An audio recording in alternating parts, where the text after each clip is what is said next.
I've done a thing.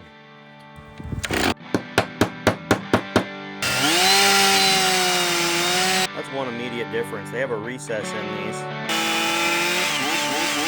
Oh my gosh, you can use the 390.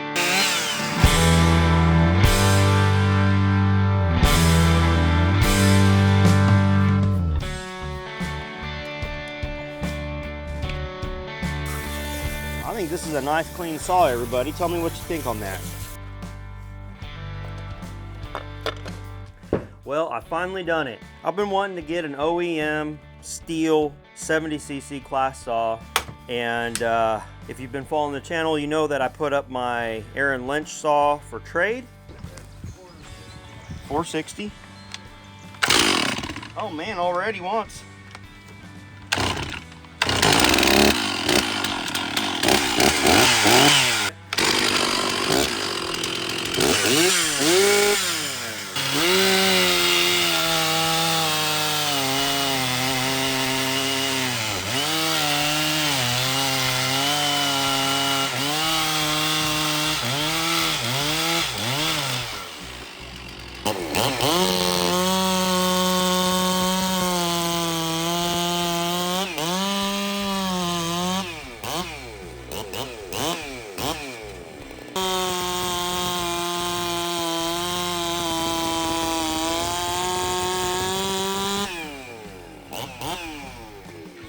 And this is what I got. I got an OEM MS460. Looks like it was manufactured in January of 2004. It says 0104, so I believe that's what that means. I've run it. I have running footage of it. I want to just kind of look at it here, and maybe you guys can help me out. You guys probably have more, you certainly have more experience with these than I do. I think overall it's in pretty decent condition. We're missing a couple parts. I'll point those out here. The little rubber grommet here, that was actually in it, but we were tuning it and left that behind about 2 hours away from home, so I'm not driving back for that. Looks like I'm also missing the chain guide up here on this, and my chain catch is smashed back. This needs to get replaced. I want to replace that. I'm going to bar this up. I've got an actual steel bar, 24-inch bar. This is going to go on this saw, and I've got a steel chain that needs to get sharpened. That's what my intentions are. And also I can use my Holzforma bars as well, because that's the other steel pattern bar I've got. I have stated in the past that I've regretted not buying all steel bars when I started out, because then I could just run them in everything. Never had one that difficult to get off. It's like recessed down in a hole in here on this saw. That's one immediate difference. They have a recess in these. Might help retain the clip during usage. I don't know. Rim sprocket is worn out. I'm gonna go ahead and change that. Just checking for normal stuff here. That's an interesting thing. We got a plastic cage bearing on that. That might be replaced. Looks like the surface on the crank is good. That's good. Wipe that down here. This is the stuff I didn't do when I traded the saw. I just trusted that the saw looks pretty good overall, so hopefully it looks pretty good overall, right? All right, nothing looks trashed. This is all OEM steel here. We got a rim sprocket. I don't know if that's OEM. Steel stamped on all this stuff as well, so that's good. Again, I believe I got a fairly clean original saw here. That's what it sounds like. That's what the owner believed it to be. Of course, if he didn't tear into it, he's not going to know everything. It wasn't his originally. Let me grab a different rim sprocket. I do believe I've got some. Hopefully it'll fit. I've got these Farmer Tech rim sprockets. Hopefully this isn't blasphemous to put that on this saw. I'm going to see if it even fits. I don't even know if they'll fit. I'm assuming they're the same. They look to be about the same. They're both 7/2 3/8. I've seen some pretty bad reviews on some of these steel sprockets here recently, so I'm not feeling too bad about putting mine in there. It's a little bit different design, that's for sure. This might be a little bit lighter, maybe. This one here is just it's interesting, a little bit different. And let's see if it fits on the drum. Hopefully it does. It fits no problem on there. Interesting. It kind of looks like by the design, I don't know, are you supposed to be able to flip your sprockets like this? On this one, I don't think you'd want to do that because the back's open, but on this one you certainly could. Maybe not. I don't know. Is that something that you're supposed to do, everybody? Now I do need to get some more grease on this. Guys, my grease is running out. Yeah, I'm about out. Gosh dang it. All right, I'm going to use some other grease I have laying around. It's, hopefully it'll work okay. I need to get some more grease that is specific for higher heats and temperatures. This actually is grease for the bottom bracket on a bicycle. A lot of you may not know that about me, but I have quite a cycling history. Okay, so another thing is here is you need to make sure you have this lined up with the oil pump. So we're going to go ahead and find that. Oh, I like that. There's a line on it. That's pretty cool. This is unique. This is the first time I've ever worked on a STIHL, like a saw like this. So this is grease from the bottom bracket on a bicycle. I'm doing that because that's what I have right now. Let's go ahead and pop this back on here. I have the new rim sprocket on there. I have grease in there after cleaning it. So I'm going to see if I can steal these chain guides out of this clutch cover. I don't know if they'll work or not. Let's see if they're the same. Boy, wouldn't that be cool if STIHL used the same parts? I think I'm going to take these two out of here and try to stick them in here. Let's see what happens. These are, I believe, common to have fall out on these saws. This one's fairly worn here, so let's go ahead and pop this one out. And again, I don't know much about these. It's just things I've seen in passing, so we're just giving it a shot here. What are those for? It keeps the chain from chewing up this. It just guides the chain into there. Yeah, it looks like these parts are the same. So that's a win. I like that.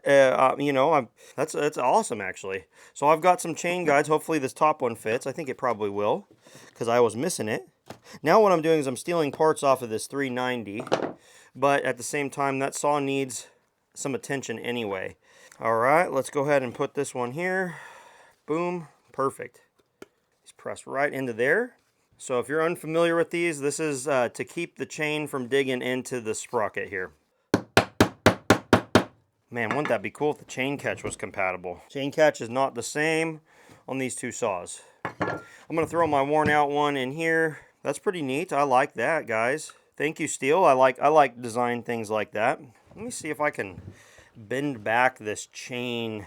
What in the heck? Are these the same, but one's plastic and one's... Oh my gosh, you can use the 390. That is crazy. This one's metal. This one's metal. Interesting. That's pretty cool. I didn't know that. I'm going to go ahead and stick this one in here, though. So you can use the clutch cover you could use a plastic clutch cover on this. That's interesting. I didn't know that.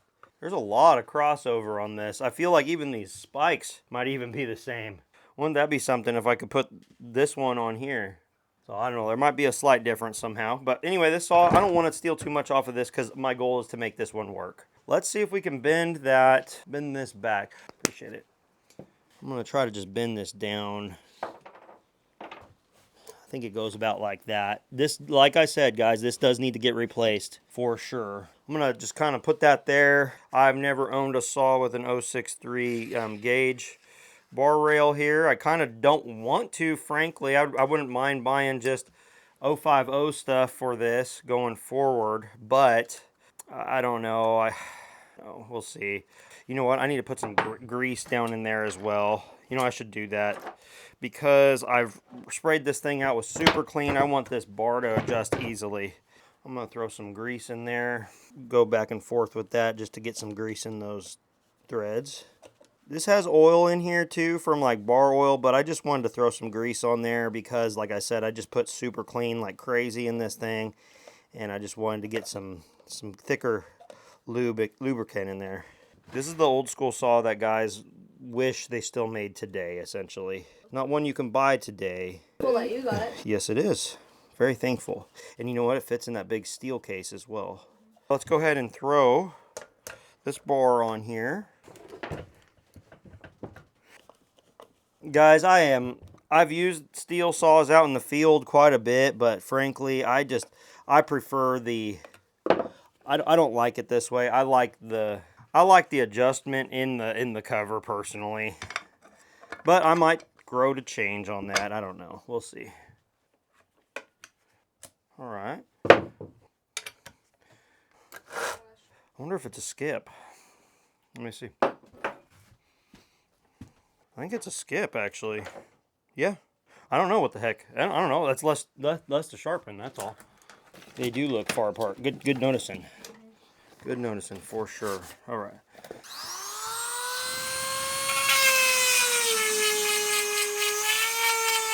Well, that steel chain is hard. Very hard. Let me tell you something. That steel chain is hard stuff. I don't know, man. I'm not going to be buying steel chain. I can tell you that right now for one of two reasons. I'm going to go with something like Duke's where I got 320 inchers for a good price. Something like that. I'm not... listen, it might stay sharp a little longer, but to me, it's not worth it how much effort it takes to grind. I mean, that stuff, even on my grinder, it was hard.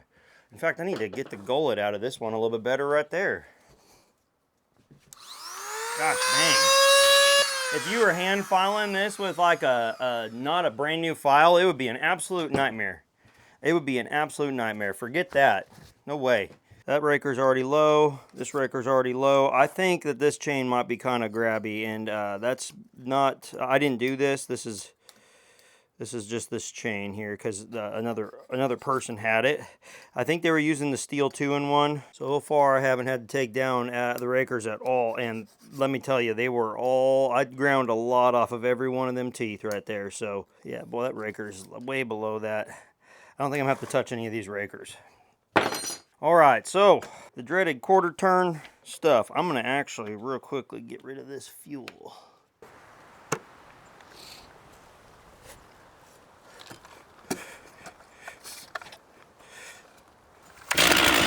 Wow,